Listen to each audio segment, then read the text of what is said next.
He's now looking like the biggest rival for the green jersey competition. He got more points today. And looking ahead on the profile of the stages, it doesn't look like Jonathan Milan is going to really score any points until the last few stages based on the next week. Yeah. Tadej's now in the King of the Mountains jersey again. And of course, we said at the top of the show, the last man to win all three jerseys in the Tour was 69 and Merckx. So he's getting closer to the Merckx that we all remember. I'm the 2012 Tour de France winner, Sir Bradley Wiggins. And I'm Johan Bruyneel. I directed my teams to 9 Tour de France victories. Welcome to the Sir Wiggo and Johan Show, our daily show where we dive deep into the tactics behind every stage of the Tour de France. Everybody, welcome back to our show, as every day presented by Ketone IQ, talking about stage 12 of this year's Tour de France, the big first mountain stage from Ook to Rotterdam, 180 kilometers, 120 kilometers flattish. I would say flattish. I'm actually at here on site, and I did the course, and it was not flat. Let me tell you, that was not really flat, that first part. But with finish on Rotterdam, mythical climb, very hard climb. I'm here as every day, joined by Bradley Wiggins, Sir Bradley Wiggins. Thank you, Bradley, for being here, and thank you for taking the time to do so late, because as I'm here, our time schedule got a bit messed up. But Brad, yeah, what a stage, huh? And what's your takeaway of the day?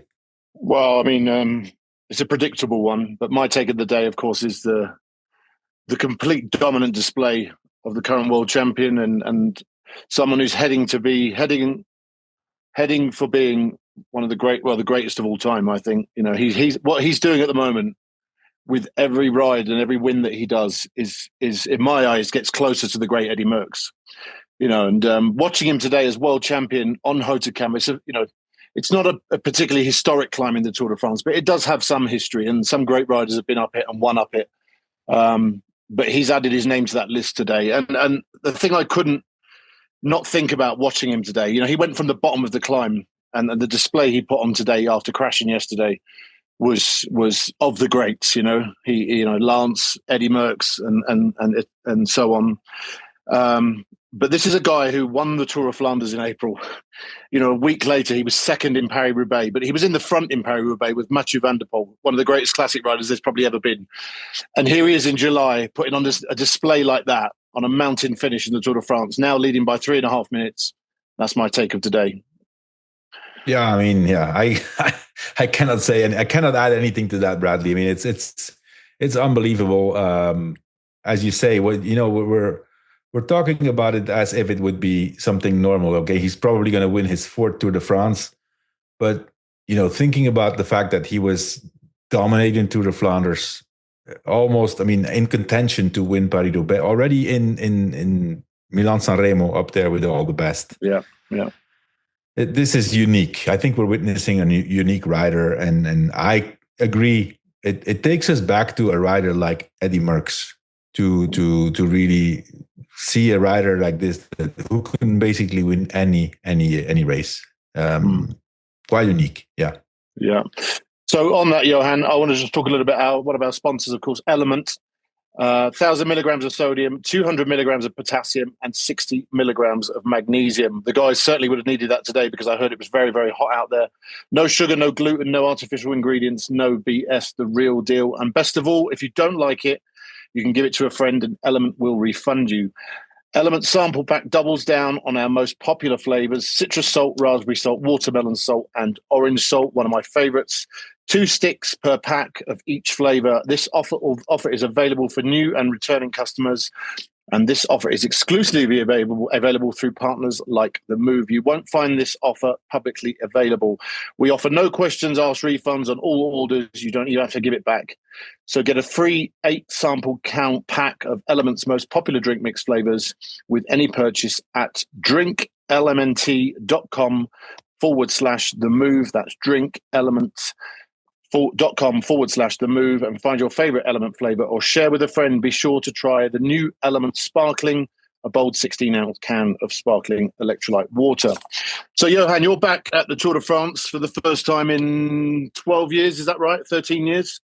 First time in 14 years, Bradley. 14 years. Yeah. I mean, how was it? It was great. You know, I mean, I was invited by Sporza, Belgian TV, for a famous program, Vive le Vélo, by Karel van Nieuwkerke, who I think you had an interview with a few weeks ago, no? I was on the same show, yeah. So yeah, I mean, it was there was part. I mean, we spent the whole day. I went to the start. I had an official Tour de France ASO accredited pass, so that was quite unique.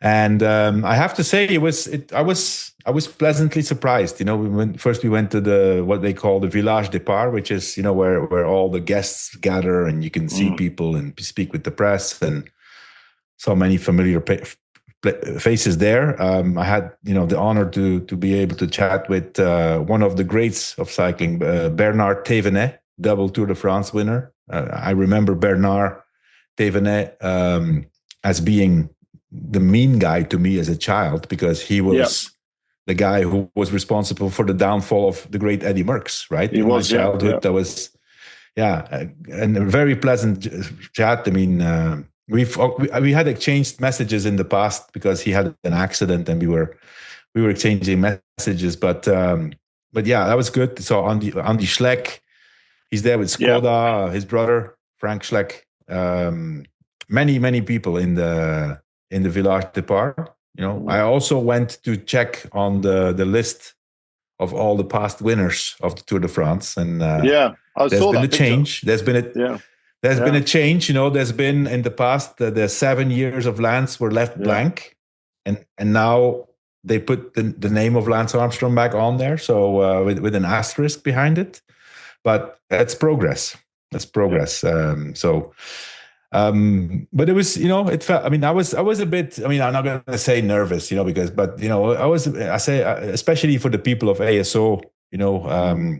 But I saw a bunch of them, you know, all of them they're almost all ex-cyclists, many of them who are from actually my generation, you know, like Pascal Lino, for example. Pascal Lino is, he was great. He's my age or a year younger or something, so I know Pascal since junior, basically, because we were on the French track team. He was great. He was on the French track team, and I was on the Belgian track team. So Thierry Gouvenou, the director, you know, of the course, actually. So it was all very, very, very pleasant. So it was nice, very nice. Very good. And what did you make of the racing up close? You were on the Col de Soulor, wasn't you? Yeah. But first before the start of the race, then I went to the buses to go and see a few ex-colleagues. That was also very cool.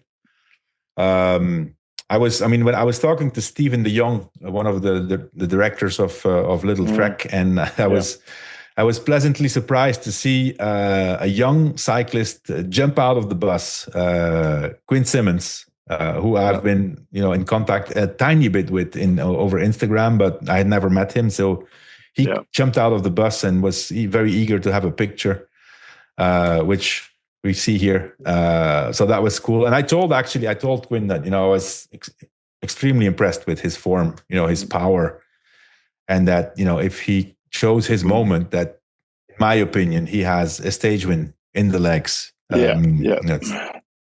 So yeah, but yeah, and then we basically drove the course until the Col de Soulor, which is a different experience also, because, you know, I've always seen it obviously either from the bike a long time ago and then from the car, and now you're driving the course, which is and it's quite impressive actually. You know, it's the Tour has grown definitely. You know, since I've left, it's bigger and bigger and bigger. It's just a big machine. You know, it's crazy how massive it is.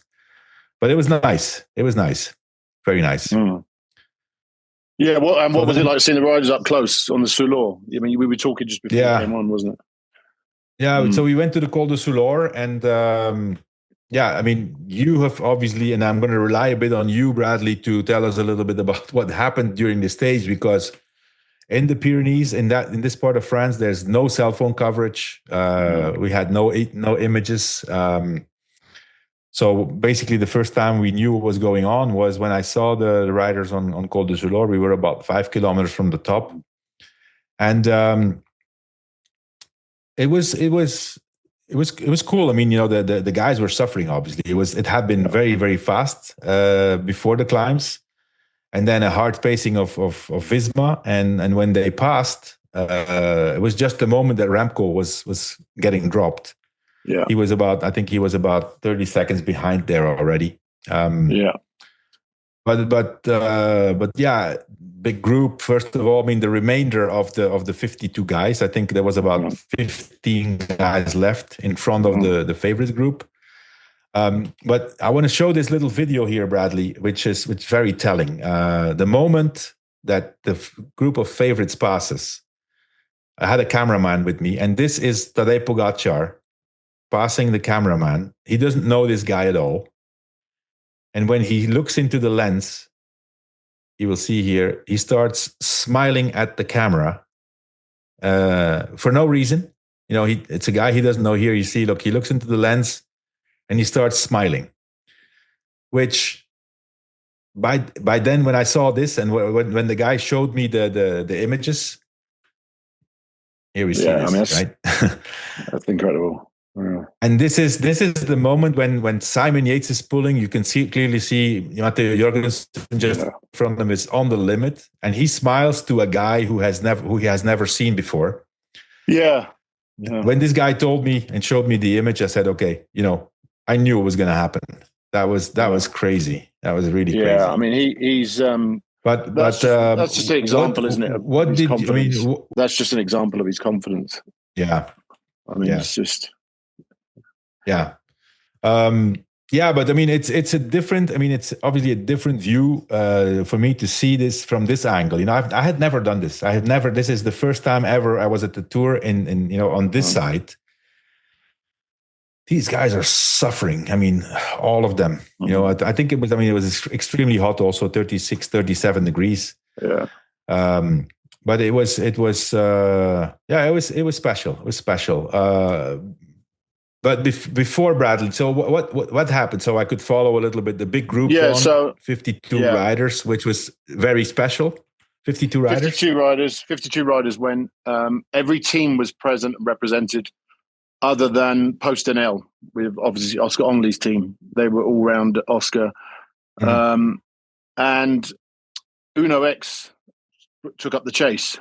So Uno X were the ones who kept it at 1 minute 29 or 1 minute 30 for most of the day. They were joined a little bit by Education First, who obviously had the jersey and to honour that. And then once we hit the Soulor, then because it wasn't that much of a gap, they start falling away from the front. There was only 6 riders really riding in the front. The other 46 or so were sat on. So okay, and then Visma took up the pace as we expected on the Soulor. And they rode quite a hard pace, and pretty much within a few K. It was splintered right down, and then we saw the first sign of Remco getting dropped. I think almost getting dropped doesn't do him justice really because of the end result for Remco. I think Remco played it very well today from a he didn't go with the big sort of accelerations. He decided to ride his own pace, A to B as fast as possible, and limit his losses from the Soulor, and he did the same on Hautacam, and we saw the result of him doing that. But Visma, really, I mean, as we expected, they would do that. But they then their plan started to fall apart. Then really, when Matteo Jorgensen started getting dropped from the group when it was down to 8 or 10 riders, and that put a spanner in the works. At which point they took their foot off the gas. Sepp Kuss dropped down the group and kind of went looking for Matteo, and eventually found him. And Matteo got back. They then went over the summit. They didn't re-accelerate. People started coming back to that group, and then on the descent, quite a few riders came back. One of which was Remco. So they hit the last climb of the day with quite a few riders, at least 30 or 40 riders, and by that time they'd caught Tim Wellens from the break as well. Wellens had waited back; he was in the break, and Tim pulled the last 5-6 kilometers into the bottom of Hautacam. By which time then Navarres took over the bottom of the climb, and it worked perfect. And Navarres really made a big acceleration. And then Tadej did what he normally does. He went off the back of that acceleration, and it was devastating when he did go. Jonas attempted to stay with him as long as possible, maybe 500-600 meters. Once Jonas got dropped, Tadej pretty much backed off as well, as we've seen him do. And the gap was at about 5-6 seconds. And then with every kilometer, Tadej just took another 7 seconds each kilometer from that point on. So it was an incredible display, really. And Jonas never looked like coming back. I mean, between the pair of them, Jonas looked like he was on his limit for most of the climb. And the whole plan really backfired on Visma. But at the same time, I don't see what else they could have tried today, because they'd already made it very vocal about what they were going to do during the week. So, yeah, okay. Well, I just got a really good play-by-play of what I haven't seen today. So thank you for that. I have some doubts and some questions about strategies, and we can debate about that. Before we do that, I just want to talk about our other sponsor, Ketone IQ. We know that ketones are widely used nowadays in the peloton and in almost all endurance sports. Ketone has teamed up with KU Leuven to do some studies. It's been proven scientifically that they boost athletic performance. And in a placebo-controlled study with trained athletes, Ketone IQ boosted average sprint power by 19%. Peak power by 13%, cut fatigue by 10%, and spiked blood ketones 5 times in just 20 minutes. It's also been proven that it helps for a faster recovery. Ketone IQ is the official sponsor of Visma Lease Bike. So they did more testing to explore recovery and high altitude adaptation. They found that it improves the blood flow and higher muscle oxygenation, which provides better endurance and stamina. So go to ketone.com and enter the code TheMove20 for 20% off. So that's TheMove.com, TheMove20 at checkout for 20% off. Bradley, in terms of strategy, I agree that Visma today had to try something.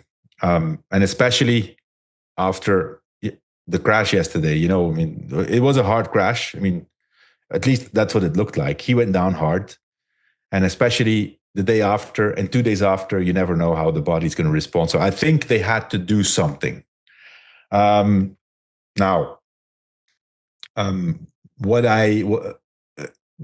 tried something, but how many guys did Visma have in the breakaway? They had Kampenaerts, I think.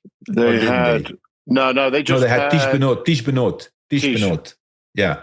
Yeah. So I think that's obviously difficult to plan, because, in my opinion, if a group of 52 riders goes, that's because there's been chaos, and all of a sudden, boom, they're gone. And you're some people were in it without trying to be in it, and some people just were caught out. But, today's plan should have been, in my opinion, Visma, the two guys that needed to be in the breakaway were Kampenaerts and Wout van Aert. They should have been in that break. And then, I don't know. I agree. We've been critical about Visma a little bit, and and then people say, okay, what should they do? And I guess today they had to try, right? My opinion, my impression is, I don't know what you think, that Visma is a team. It's extremely well organized. They have set out plans. And I've seen already in the past a few times that for some reason, I don't know what the reason is, that they're unable to adapt their pre-race plan to the situation. Why I'm saying this, there's 52 riders in front. There's EF pulling and X, but also Niels Pollitt was pulling very, very, very hard. At that point, I think it's easy to deduct that UAE and Tadej Pogačar want the stage win. Otherwise, why would Pollitt be pulling? It doesn't really matter. If there's 30, 20, or 10 riders ahead, Pogačar can still attack on Hautacam and try to drop. So he wanted the stage win. So at that point, when Kampenaerts started to pull on the Soulor, Victor Kampenaerts is in great shape. It's amazing what he's doing. Don't get me wrong. But the pace of Victor Kampenaerts on the Soulor is not going to do any damage to Pogacar or his guys that need to be with him, whether it's Adam Yates, Narvaez, even Marc Soler. It's not going to do anything to those guys. So then I think, okay, why don't they let UAE do the work on the Soulor? Yeah. Because why I'm saying this, because when the guys passed me the favorites with 5K to go on the Soulor, Visma, so I guess it was like 10, 15 riders, I don't remember exactly, but it was Simon Yates pulling for Visma. Yeah. And so then I'm thinking, okay, well, if Simon Yates is pulling here, what are they going to do on Hautacam? There's nobody left. No. So, no. Okay, listen, it is easy, of course, to criticize and to say, okay, they didn't do this right when we all know that it didn't work out, right? That's easy. They had to do something. But today we saw again the same thing that they have been doing all day. Okay, all the stages they are riding and so-called to make the race hard, but they don't make the race hard for today. No. They do the work for today. What do you think? The interest, yeah, no, exactly that. I mean, this is the thing. I mean, what they did today is obviously, they had to stick to their plan that they've been riding since Lille, because they've made it very clear what they're attempting to do for the first 10 days of this tour. So they couldn't really, change that plan today. They otherwise everything they've done in the previous 8 or 9 days would have been worthless, pointless. But it makes you question whether, the fact that Matteo got dropped today and didn't have a great day, and they weren't able to pull it off. Then they've spent a lot of matches the last few days with Matteo and these attacks they've been doing. But the big question now is, where do they go from here? They're 3.5 minutes down. We have a time trial tomorrow where potentially he could be 5 minutes down in second place on GC. Where do they go from here as a team now? Matteo dropped to 10th overall, 10 minutes behind. So it's, is this tour done? That card of potential, having the second guy as a potential threat is gone now. Yeah. Right. And I think also, Bradley, for tomorrow, like after today, it's a time loss, but it's also a big mental blow. Yeah.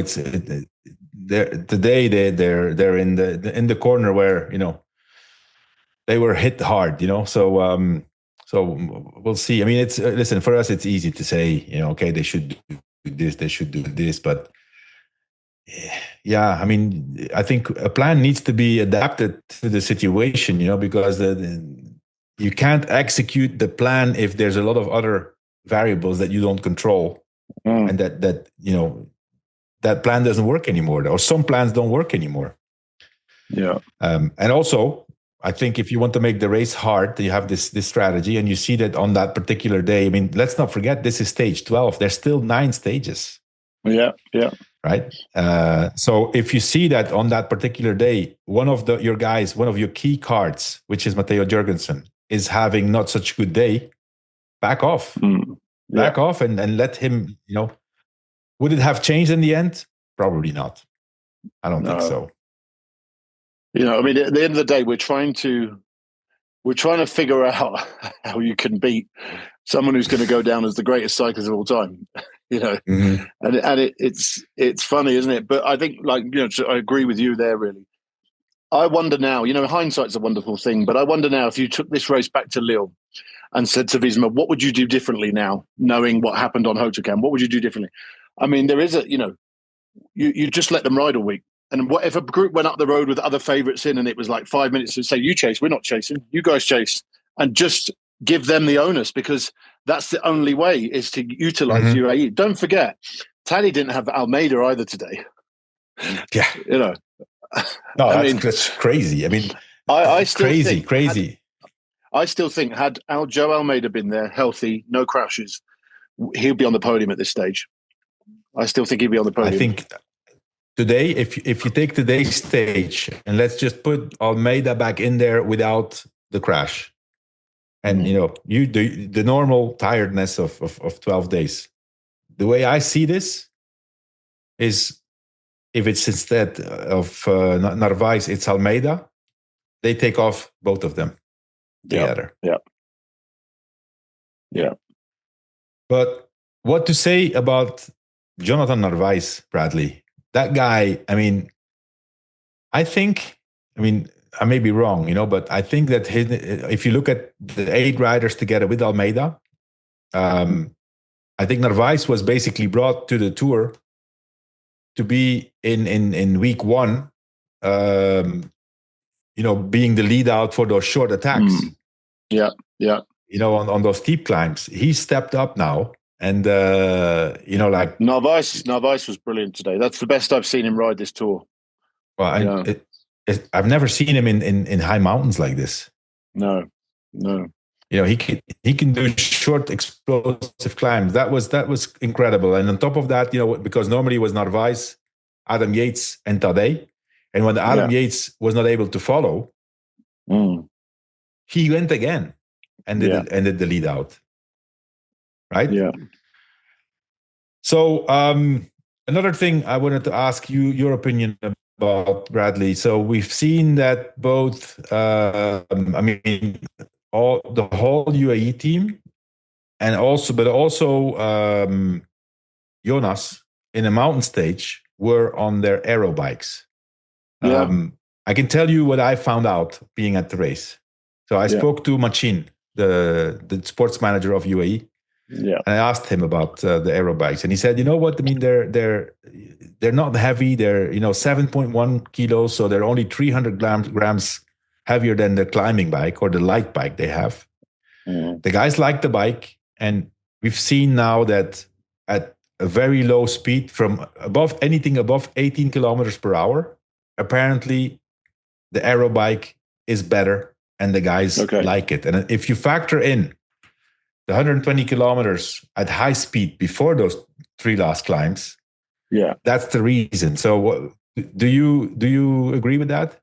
No, I can see that. I can see from the wind tunnel stuff that I've done in the past with British Cycling and Sky and that, you can see gains on the right equipment at speeds of 20 kilometers an hour. I mean, it's all relative, and it's all, it's all, those things do make a difference. And when you factor in, Tadej's speeds at times, I mean, at certain times on that climb, the speeds he would have been riding, particularly on the approach to the climb and that first part of the climb, it all makes a difference and it all adds up. So I can see that. Yeah, I can believe that. Yeah. What else do we have? So anyway, Pogačar, Jonas. I mean, what to say about Jonas? What do we say about Jonas now? I mean, he's is he going to now protect his second place overall for the next week and a half? I mean, of course he is in some capacity, but they were here to win this race. But I don't know what else he can do now. He's got to try something different, hasn't he? Or the team have to have a different approach and rethink things. Yeah. I think personally Jonas didn't have a great day today. I mean, he didn't look his usual self. I've seen the numbers also. Today's Jonas is not as good as Jonas was in the Pyrenees last year, but significantly less. We all know that, for example, his team published some data saying that his ascent to Lotto de Bay last year was his best ever. Today he was far from that level. So we'll have to see now if this is a trend or if he can recover. It looks like the battle for third is probably not going to be a threat for Jonas. So he's like in the middle of there, probably doesn't need to do much to protect his second place, but what can he do to get closer to first place? I think that's the question. Yeah. Yeah. Another guy I want to point out. That difference might be a lot more tomorrow after this time, Joel. Yeah. If tomorrow it's 5 minutes, Bradley, I don't know what we're going to talk about in the last week. We're going to have to look the Pogačar show. We're going to have to enjoy the Tadej Pogačar show, which personally I like. I mean, I love it when the best rider of this generation just wins and crushes everywhere. I love that. Yeah. So the other thing with but, Tadej, Johan, is, he's now looking like the biggest rival for the green jersey competition. He got more points today. And looking ahead on the profile of the stages, it doesn't look like Jonathan Milan is going to really score any points until the last few stages based on the next week. Yeah.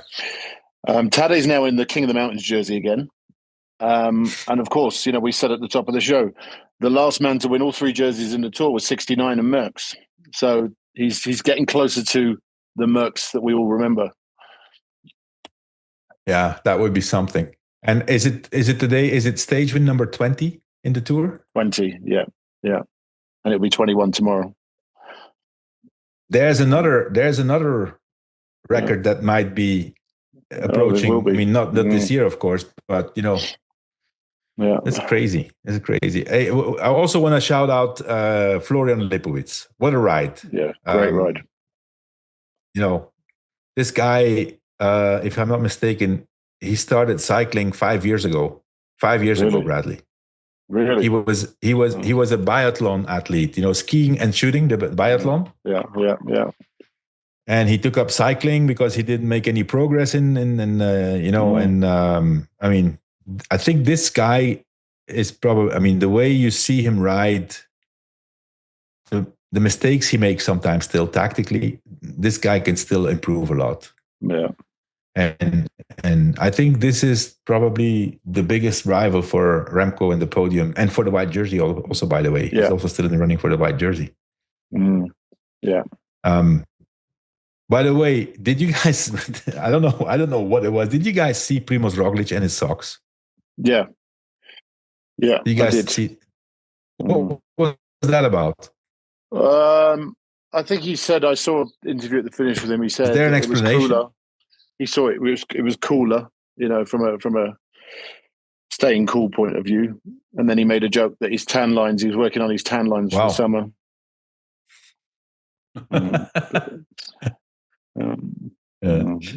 By the way, I forgot to say. Sorry about this. The video. I promised the cameraman of Sporza that I would give him the credit. So the video you saw of Tadej smiling to the camera is courtesy of Klaas Bakkers of Global Films. Sorry about that, Klaas. I forgot to say that. Tomorrow's stage, we're going to talk about this first Ventum trivia as every day. So last question from yesterday was stage 11. Stage 11 started and ended in Toulouse. What historical significance does Toulouse hold in the Tour de France? Do you know the answer, Bradley? Yeah. It was featured in the very first Tour de France in 1903. Yeah, correct. Today's question for stage 12, it's about the Hautacam climb. First featured in 1994, Hautacam has earned a reputation as an infamous Pyrenean climb, including stage 12.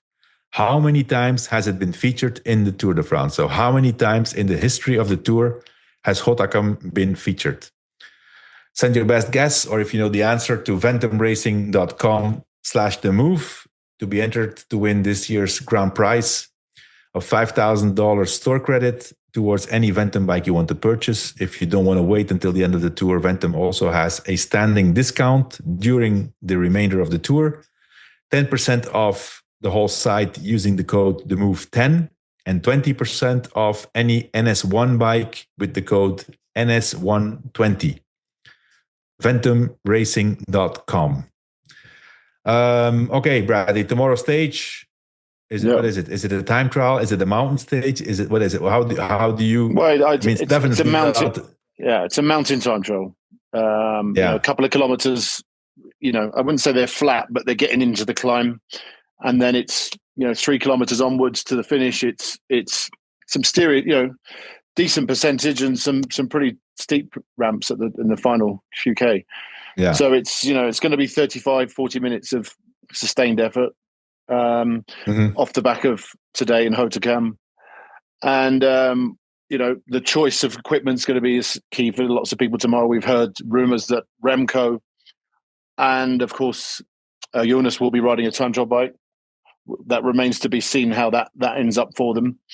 And then, of course, you know, the psychological, in the psychology of it, in terms of Tadej going off last, and 2 minutes ahead of him is Jonas on the road, and he's going to see him.